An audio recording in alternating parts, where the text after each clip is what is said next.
Tāpat kā daudzās Latvijas pilsētās un novados, arī Jelgavā 11. novembrī Lāčplēša dienā cilvēki pulcējās Lāpu gājienam, lai godinātu karavīru piemiņu, kur tālajā 1919. gadā cīnījās par Latvijas brīvību. Ar ko jums simbolizējas šis Lāpu gājiens? Pirmkārt, ir parādīt mūsu patriotiskumu, teiksim, jo šī visi zinām kāda diena, kad ar maziem spēkiem liels darbus veicām, ļoti sen apakaļ, un tāpēc es domāju, ka mūsu pienākums ir to godināt un mūsu bērniem ļaut neaizmirst par to. Priekš manis tā ir Latvijas armijas nozīmīgākā diena. Viņa šī dienā Latvijas armija parādīja savu. Sākās Latvijas armijas īstais uzvaras gājiens, kas noveda pie neatkarīgas Latvijas. Mēs pieminam šī dienā savus varoņus, gan kritušos, gan arī tos, kas uzvarēja. Svarīgi ir uzvarēt katrā kaujā karavīram.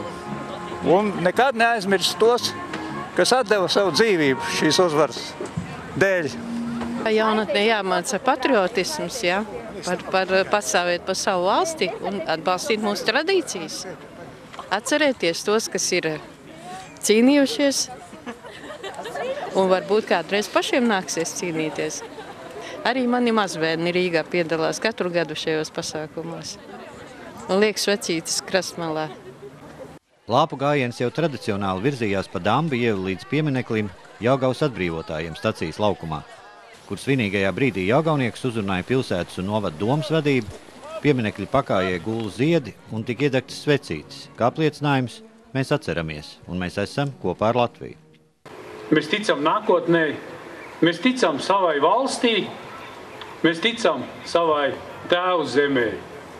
Un lai Dievs mums dod spēku šo mīlestību stiprināt, šo ticību, uzticību stiprināt, un lai mēs visi kopā augam kā stipra savu valsti, mīloša tauta, kura redz gan attīstību, gan labklājību, gan, protams, vissvarīgāko brīvību un neatkarību.